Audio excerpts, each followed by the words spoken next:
میری قسمت جگانے کو خدا کا نام کافی ہے، ہزاروں غم مٹانے کو خدا کا نام کافی ہے۔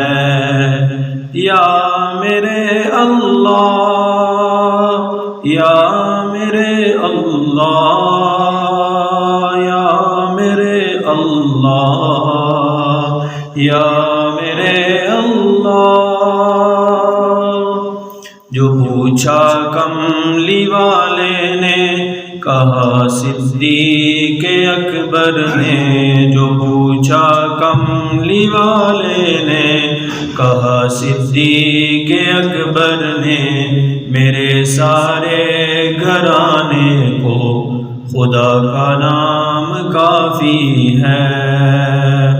غزوہ تبوک کے موقع پر جب رسول پاک صلی اللہ علیہ وسلم نے صحابہ سے فرمایا کہ سفر بہت گرمی کا ہے، سخت ہے اور سواریاں کم ہیں، تو چندے کی اپیل کی۔ اس وقت حضرت عمر بن خطاب رضی اللہ تعالیٰ عنہ خوش ہوئے کہ میں اس وقت میں ابو بکر صدیق رضی اللہ تعالیٰ عنہ پر بازی لے جاؤں گا، میرے گھر میں مال زیادہ ہے، تو گھر کا آدھا مال پیش کر دیا حضور کے سامنے۔ ابو بکر صدیق رضی اللہ تعالیٰ عنہ گھر میں گئے، سارا گھر کے مال کو جمع کیا اور آقا دو جہاں صلی اللہ علیہ وسلم کی خدمت اقدس میں لے آئے۔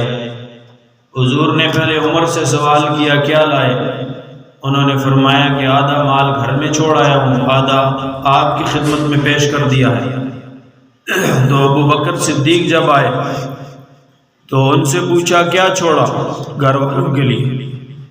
تو ابو بکر صدیق رضی اللہ تعالیٰ نے فرمایا گھر میں اللہ اور اس کے رسول کا نام چھوڑایا ہے۔ اسی کو شاعر کہتا ہے، جو پوچھا کملی والے نے، کہا صدیق اکبر نے، جو پوچھا کملی والے نے، کہا صدیق اکبر نے، میرے سارے گھرانے کو خدا کا نام کافی ہے۔ یا میرے اللہ، یا میرے اللہ، یا میرے اللہ، یا میرے اللہ۔ سلگتی آگ پر حبشی کے ہونٹوں سے صدا آئی، سلگتی آگ پر حبشی کے ہونٹوں سے صدا آئی، میری بگڑی بنانے کو خدا کا نام کافی ہے۔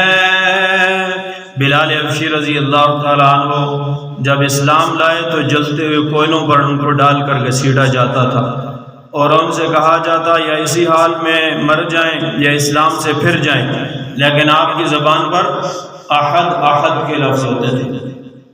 شاعر اسی کو بیان کرتے ہوئے کہتا ہے، سلگتی آگ پر حبشی کے ہونٹوں سے صدا آئی، سلگتی آگ پر حبشی کے ہونٹوں سے صدا آئی، میری بگڑی بنانے کو خدا کا نام کافی ہے۔ یا میرے اللہ، یا میرے اللہ، یا میرے اللہ، یا میرے اللہ۔ خدا کا ذکر کرتا ہوں، سکون قلب ملتا ہے، خدا کا ذکر کرتا ہوں، سکون قلب ملتا ہے، خدا کے اس دیوانے کو خدا کا نام کافی ہے۔ رمضان المبارک کا مہینہ آپ نے گزارا، یقین جانیں جب آدمی ذکر کرتا تھا، تلاوت کرتا تھا اور رات کو کھڑے ہو کے اللہ کا قرآن سنتا تھا تو کتنا مزہ آتا تھا۔ تو شاعر کہتا ہے، خدا کا ذکر کرتا ہوں، سکون قلب ملتا ہے، خدا کا ذکر کرتا ہوں سکون قلب ملتا ہے، خدا کے اس دیوانے کو خدا کا نام کافی ہے۔ یا میرے اللہ، یا میرے اللہ، یا میرے اللہ، یا میرے اللہ، یا میرے اللہ، یا میرے اللہ۔ خدا کے در پہ آ جاؤ اگر مقصود پانا ہے، خدا کے در پہ آ جاؤ اگر مقصود پانا ہے، کہ ہر مقصد کے پانے کو خدا کا نام کافی ہے۔ شاعر کہتا ہے خدا کے در پہ آ جاؤ۔ آج عید کا دن ہے، آج بھی مسجد خالی ہے، حالانکہ آپ نے رمضان گزارا ہے، اور آپ کو پتہ ہے کہ جب رمضان کا ماہ مقدس گزر جاتا ہے تو اللہ تعالیٰ کی طرف سے انعام دیا جاتا ہے۔ اسی لیے عید کی رات کو لیلۃ الجائزہ کہتے ہیں، انعام کی رات، کہ اللہ پاک اب انعام دینے کے لیے ہمیں بلا رہے ہیں اپنے گھر کی طرف۔ تو شاعر کہتا ہے خدا کے در پہ آ جاؤ اگر مقصود پانا ہے، خدا کے در پہ آ جاؤ اگر مقصود پانا ہے، کہ ہر مقصد کے پانے کو خدا کا نام کافی ہے۔ یا میرے اللہ، سارے مل کے کہیں یا میرے اللہ، اللہ کا ذکر ہے۔ یا میرے اللہ، یا میرے اللہ، یا میرے اللہ، یا میرے اللہ۔ تلاوت سے عبادت سے ریاضت خوب ملتی ہے، تلاوت سے عبادت سے ریاضت خوب ملتی ہے، کہ دل سے زنگ ہٹانے کو خدا کا نام کافی ہے۔ سارا سال انسان کے دل پہ گناہوں کا زنگ جم جاتا ہے، غفلتوں کا اور نافرمانیوں کا۔ جب اللہ نے یہ رمضان المبارک کا ہمیں ماہ مقدس عطا کیا ہے تو یہ دل سے اس میل کچیل کو دور کرنے کے لیے، کیونکہ اس ماہ مقدس میں اللہ کا ذکر ہوتا ہے، اللہ کا قرآن پڑھا جاتا ہے، اور انتہائی عبادت کے اندر ریاضت اور محبت پیدا ہو جاتی ہے۔ اسی کو شاعر کہتا ہے تلاوت سے عبادت سے ریاضت خوب ملتی ہے، تلاوت سے عبادت سے ریاضت خوب ملتی ہے، کہ دل سے زنگ ہٹانے کو خدا کا نام کافی ہے، کہ دل سے زنگ ہٹانے کو خدا کا نام کافی ہے۔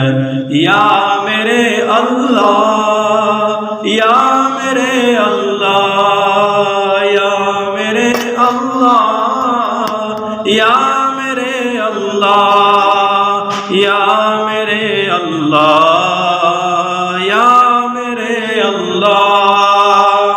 یہی کہتا ہے غالب بھی، یہی سب لوگ کہتے ہیں، یہی کہتا ہے ثاقب بھی، یہی سب لوگ کہتے ہیں، ہمیں رستہ دکھانے کو خدا کا نام کافی ہے۔ یا میرے اللہ، یا میرے اللہ، یا میرے اللہ، یا میرے اللہ۔ میری قسمت جگانے کو خدا کا نام کافی ہے، ہزاروں غم مٹانے کو خدا کا نام کافی ہے۔ یا میرے اللہ، یا میرے اللہ، یا میرے اللہ، یا میرے اللہ۔ جو پوچھا کملی والے نے، کہا صدیق اکبر نے، جو پوچھا کملی والے نے، کہا صدیق میرے سارے گھرانے کو خدا کا نام کافی ہے۔ یا میرے اللہ، یا میرے اللہ، یا میرے اللہ۔